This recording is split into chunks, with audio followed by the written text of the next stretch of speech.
हर हर महादेव जी। श्रीखंड कैलाश यात्रा। क्या आप भी पंच कैलाश में से एक श्रीखंड कैलाश की यात्रा करना चाहते हैं?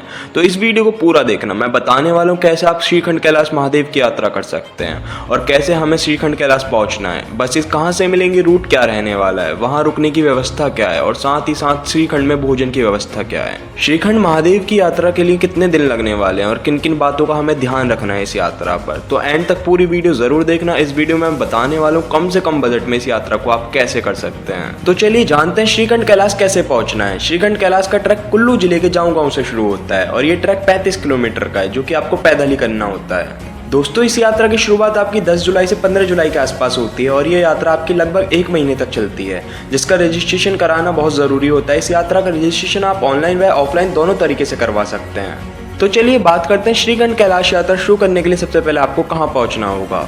दोस्तों, अगर आप दिल्ली से आ रहे हो तो आपको दिल्ली से डायरेक्ट शिमला की बस मिल जाती है, जिसका बस का चार्ज होता है 604 रुपये। और आपको शिमला से फिर आना होगा रामपुर, जिसका बस का चार्ज होता है 300 रुपये। फिर रामपुर से आपको जाऊँ गाँव तक आना होगा, जिसका बस का चार्ज आपका 120 रुपये लगता है। और आपको दिल्ली से रामपुर की डायरेक्ट बस भी मिल जाती है, जिसका 900 रुपये चार्ज होता है। और इसी जाऊँ गाँव से आपकी पैदल यात्रा शुरू होती है। जाऊँ गाँव से श्रीखंड कैलाश की दूरी है 35 किलोमीटर। दोस्तों, ओम नमः पार्वती पते हर हर महादेव बोलकर अपनी इस यात्रा को शुरू कर दीजिए और कुछ जरूरी सामान अपने साथ लेकर अपनी इस यात्रा को शुरू कर दीजिए। आगे बात करते हैं कहाँ आपको रुकना है और भोजन की आपको क्या व्यवस्था मिलेगी। दोस्तों, सबसे पहले आप जाऊँ गाँव से सिंघर की यात्रा शुरू करेंगे, जो कि आपका 3 किलोमीटर का पैच होता है। दोस्तों, सिंघर में आपको गवर्नमेंट की तरफ से निःशुल्क रहने और खाने की व्यवस्था मिल जाती है। और अगर आपको प्राइवेट टेंट लेना है तो उसका चार्ज आपका 450 रुपये होता है, जिसमें आपको फूड भी मिलता है। और इस यात्रा के लिए यहीं से आपका ऑफलाइन रजिस्ट्रेशन भी होता है और मेडिकल भी होता है। और फिर आपका अगला पैच होता है सिंगर से थाचरू, जो कि 12 किलोमीटर का पैच है। थाचरू में आपको रहने खाने की व्यवस्था मिल जाती है। यहाँ पर आपको प्राइवेट टेंट भी मिलता है, जिसका चार्ज होता है 450 रुपये विद फूड। और यहाँ आप एक दिन के लिए रेस्ट भी कर सकते हैं। और फिर अगले दिन निकल जाइए थाचरू से काली टॉप की तरफ, जो कि 3 किलोमीटर का पैच है। और फिर काली टॉप से भीमद्वारी, जो कि आपका 7 किलोमीटर का पैच है। और आपको यहाँ पर भी गवर्नमेंट की तरफ से निःशुल्क रहने खाने की सुविधा मिल जाती है। यहाँ से आपका प्राइवेट टेंट का चार्ज थोड़ा बढ़ जाता है, जो कि आपका 500 से 600 के बीच हो जाता है। और यहाँ से ऊपर आपको थोड़ी थोड़ी ऑक्सीजन की प्रॉब्लम भी होनी शुरू हो जाती है। आगे की यात्रा आराम आराम से चलते हुए करिए। और फिर निकल जाएं भीमद्वारी से पार्वती बाग की ओर, जो कि आपका 2 किलोमीटर का पैच है। यहाँ से रास्ता थोड़ा डिफिकल्ट होना शुरू हो जाता है। यहाँ पर महादेव का नाम लें और धीरे धीरे अपनी यात्रा करते रहें, आगे की ओर चलते रहें। यहाँ से आपको श्रीखंड महादेव के दूर से दर्शन होने शुरू हो जाते हैं। पार्वती बाग से आगे नैन सरोवर पड़ता है। दोस्तों, नैन सरोवर वो स्थान है जब माँ पार्वती भोले बाबा को ढूंढने निकली थी, तब वो यहाँ पे तपस्या कर रही थी। तब उनकी आंखों से आंसू आए थे, उसी आंसू से इस सरोवर का निर्माण हुआ है। नैन सरोवर से आगे 6 किलोमीटर की चढ़ाई करते हुए आप पहुंच जाएंगे भीमलीपी। और यहाँ से आपको श्रीखंड महादेव के बहुत करीब से दर्शन होते हैं। ये वाला पैच काफी खतरनाक है, जहाँ आपको पर्वतीय रास्ते से ट्रैक करते हुए, जमे हुए ग्लेशियर से ट्रैक करते हुए जाना होता है। और फिर लास्ट 1 किलोमीटर का पैच करते हुए आप पहुंच जाएंगे श्रीखंड कैलाश।